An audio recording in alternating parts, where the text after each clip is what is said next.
Dear friends, during this online retreat, we have an opportunity to practice sharing in groups. We call it Dharma sharing circles. And this is an opportunity for us to get to know each other, get to know how we're doing, how we're practicing during the retreat. And it's one of the important elements of a retreat together, because we not only practice together and learn the teaching, but it allows us to get to know one each other, and also to train in the art of speaking and listening. So it is a practice of sharing, of Dharma sharing. And this is a quality, a talent that is much needed in these days. As you know, in your relationship, in your family, your partner, your friends, communication is so important. And it requires training, it requires some attention and mindfulness.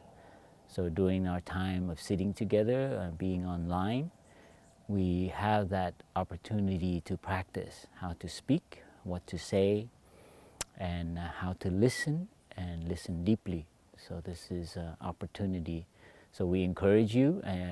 Some people skip it because it requires some interaction, or they're busy, but know that the opportunity, whether it's 2 times, 3 times, is for us to train in being comfortable with ourselves and sharing from our heart, even though we might be shy, feel vulnerable.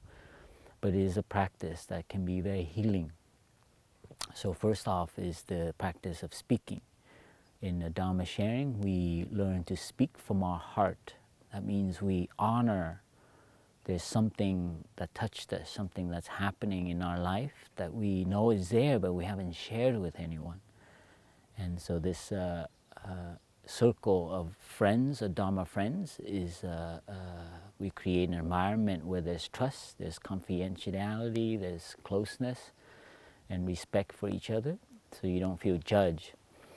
So there's opportunities for us to honor that voice in us. We each have something we want to share deeply, and it's not chit-chat and superficial sharing, but it's really what's most important in our heart. So that's called sharing from the heart. And it could be something that touched us during the retreat, something we heard, something we see in ourselves. It's like an insight, a realization. And we all have that, but we don't make time to honor that. And it's important to have that, out. And that's a very important part of getting to know each other, knowing oneself. When we know oneself, it involves actually honoring ourselves and being comfortable with ourselves.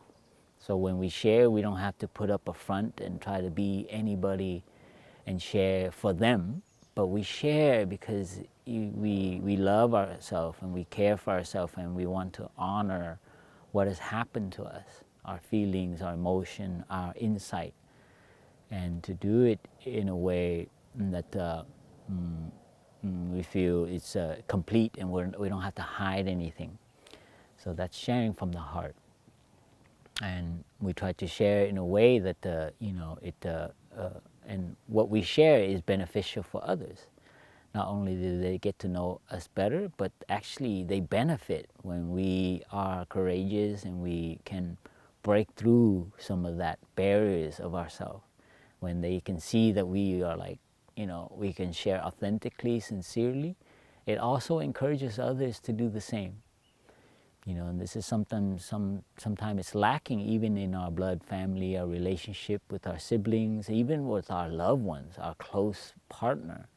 Sometimes we hide from them the deepest thing in our heart. So it's a training of speaking from the heart. And when the second aspect is learning to listen deeply, listen compassionately.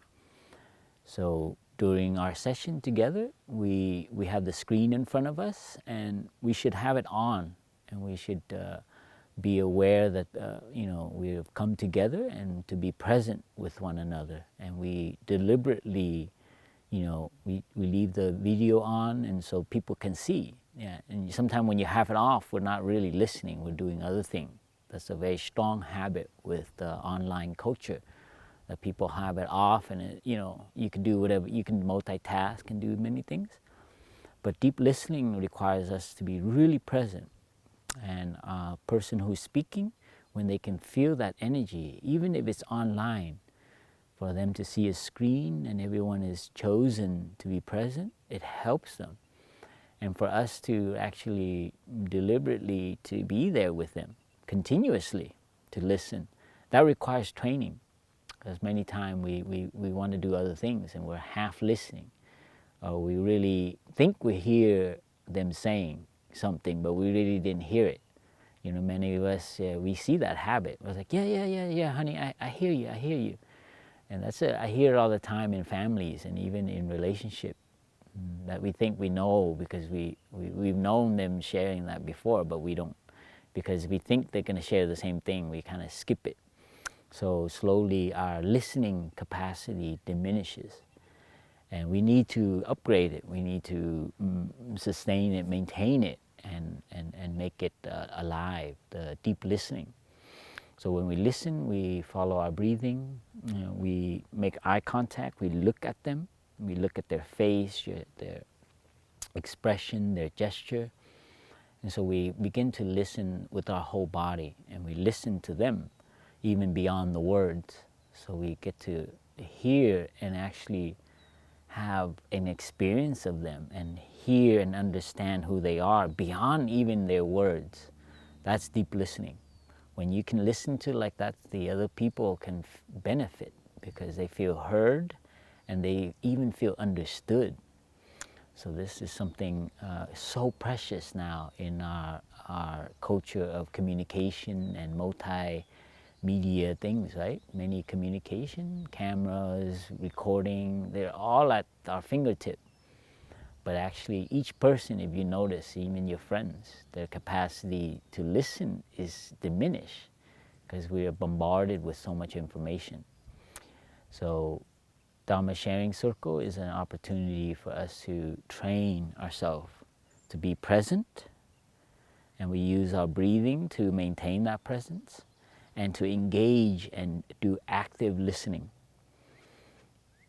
Sometimes people share something we don't agree, we disagree, and so we watch that. We watch how our mind has a commentator inside.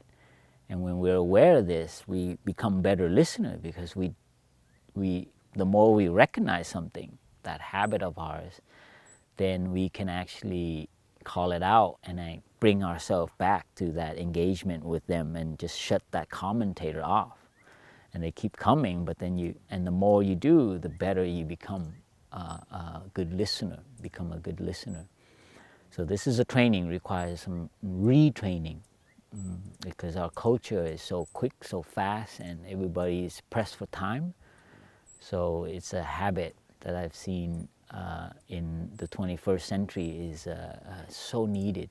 And as you can see with what's happening in our society, in the government, in different groups, the ability to listen to others without judging, without criticizing, even if they say something we don't like or agree with or not factual, our ability to maintain ourselves is a gift. And then from that we begin to understand their point of view, their situation, and then there's a dialogue is possible. And so this is a very important needed ability for our time. So speaking and listening, being present. And you might feel anxiety in sharing with others, and we understand, especially after 1 year of being isolated, a practice to actually honor yourself and speak, and not be afraid. And for those who love to share, it's also watched out, moderate your sharing a little bit. Don't, just share enough and not try to show that you're wise or you're like so-and-so. So you get to know a little bit about yourself and your social habits, yeah?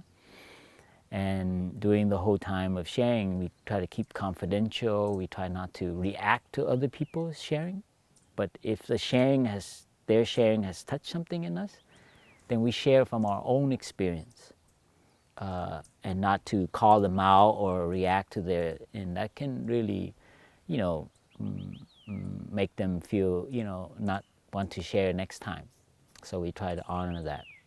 And as a facilitator, I will remind us once in a while if there's a kind of that kind of come back to the spirit of sharing. So we try to keep it open, and everyone takes their turn, and they can share anything from their experience of the Dharma talk or the walking meditation, eating or sitting meditation. So we can share something in the practice, or we can share something happening in our life, our feelings, our interaction with the world. So these are some topics. And you'll see that the retreat, it'll touch many things. And they're all open, and we try to keep the circle or the online circle to be open for anyone to contribute. So there isn't a theme or topic, but it's mainly for you to practice, to share, and the rest of us practice to listen. So mutual communication, and it's very beneficial. It's one of, I would say, the practice that has brought the most healing out of all the practice, including the Dharma talks, because it's very related to your own personal development. As many of us have developed a lot of fear, anxiety around sharing in front of people, especially people we don't know so well. So we try to create that trust in the circle. So we hope that, you participate wholeheartedly and use this retreat to commit yourself. If you can commit to this, then you can really take that commitment and apply it to your partnership, to your friends, your family, to your mom, to your dad, to your brothers and sisters and friends. So that's something we can offer to the world that is becoming more and more harder and harder to communicate with each other, because everyone is so locked up they can't listen to each other. So this is immediate engagement in action, something that I think our retreat would, with people, is something we can develop and offer. Thank you, and we hope you enjoy being together.